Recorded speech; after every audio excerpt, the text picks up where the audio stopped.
అన్న విశ్వవిఖ్యాత నట సార్వభౌమ స్వర్గీయ శ్రీ నందమూరి తారక రామారావు గారు కానివ్వండి, చంద్రబాబు నాయుడు గారు కానివ్వండి, ఇద్దరు కలిసి 1,70,000 టీచర్ పోస్టులు భర్తీ చేశారు. ఈ సభాముఖంగా నిరుద్యోగ యువకులకు హామీస్తున్నా, వచ్చేది మన ప్రభుత్వమే. ప్రతి సంవత్సరం డిఎస్సి మేము ఏర్పాటు చేస్తాం.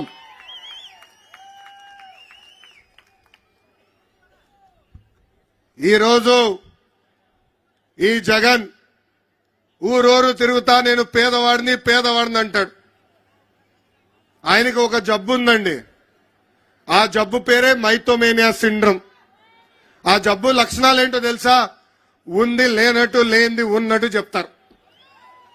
సొంత టీవీ ఉన్నవాడు పేదవాడు అవుతాడా? సొంత ఛానల్ ఉన్నవాడు పేదవాడు అవుతాడా? సొంత పేపర్ ఉన్నవాడు పేదవాడు అవుతాడా?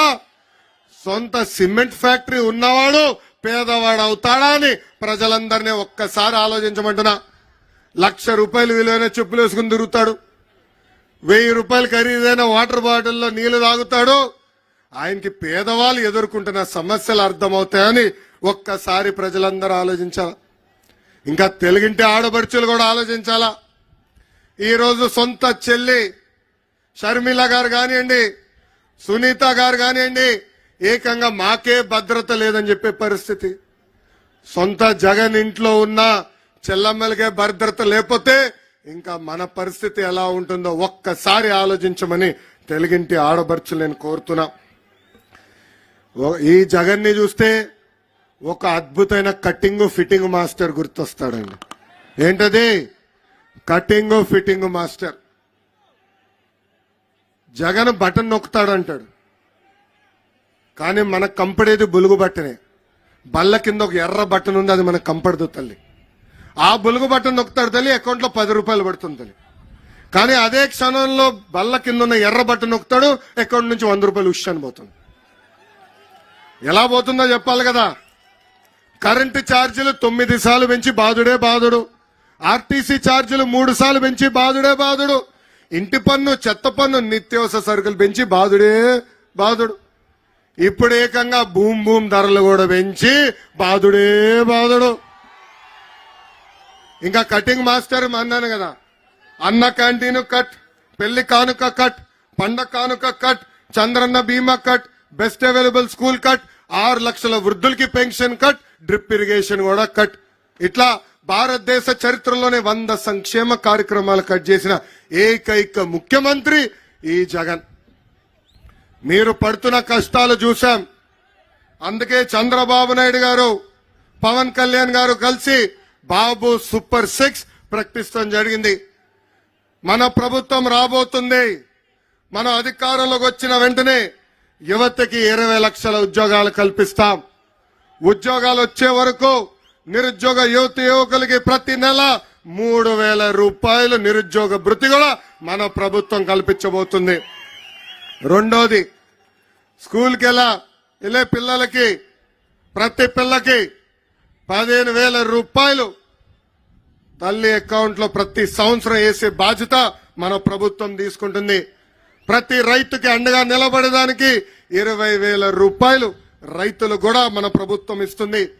ఇంకా ప్రతి ఇంటికి ప్రతి సంవత్సరం ఉచితంగా 3 గ్యాస్ సిలిండర్లు ఉచితంగా మనం ఇస్తాము.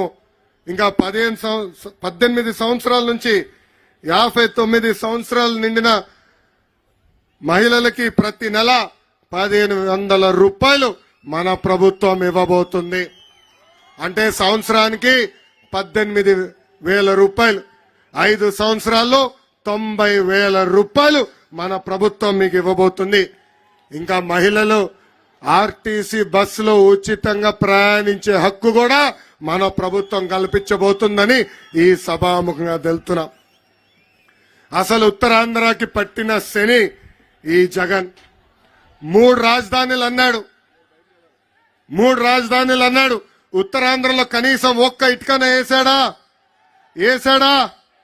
ఒక అభివృద్ధి కార్యక్రమం చేశాడా? విశాఖపట్నంలో ప్రజాధనాన్ని లూటీ చేసి 500 కోట్ల రూపాయలతో ఒక ప్యాలెస్ కట్టుకున్నాడు తప్ప ఉత్తరాంధ్రకు చేసింది ఏమీ లేదు. విశాఖ కనీసం విశాఖ రైల్వే జోన్ కి ఏర్పాటు చేసేదానికి భూమి కూడా ఈ ప్రభుత్వం ఇవ్వలేదు.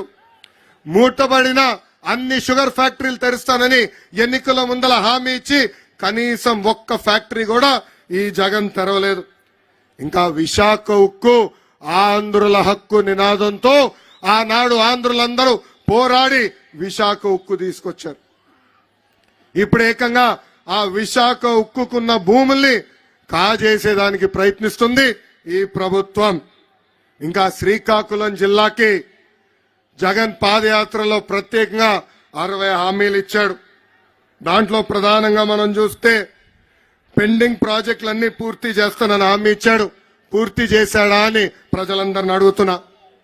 Vamsadhara Thotapalli right left canals Nagavali కరకట్టు పనులు పూర్తి చేస్తానని హామీ ఇచ్చాడు. పనులు కనీసం ప్రారంభించాడా అని ప్రజలందరినీ ఆలోచించమంటున్నా.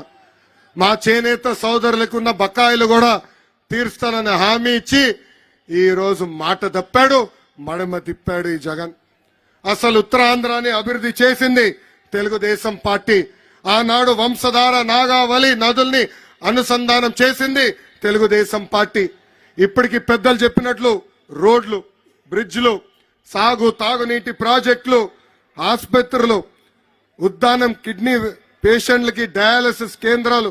అంతెందుకు నేను మంత్రిగా ఉన్నప్పుడు ఆనాడు ఎన్టీఆర్ సుజలా ద్వారా మినరల్ వాటర్ ప్లాంట్ ప్రతి గ్రామాన్ని కూడా అందజేసిన పార్టీ తెలుగుదేశం పార్టీ.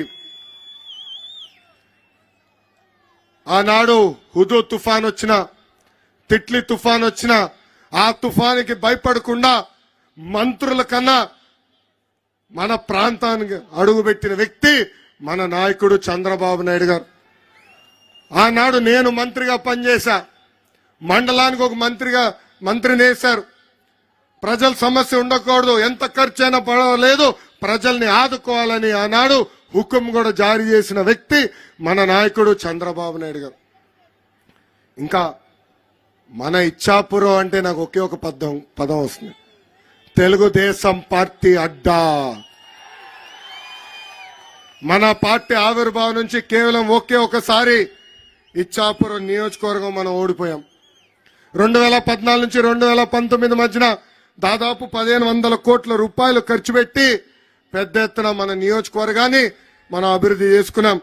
అనేక ప్రాజెక్టులు తీసుకొచ్చాం, ఆసుపత్రులు తీసుకొచ్చాం, అభివృద్ధి కార్యక్రమాలు చేశాం.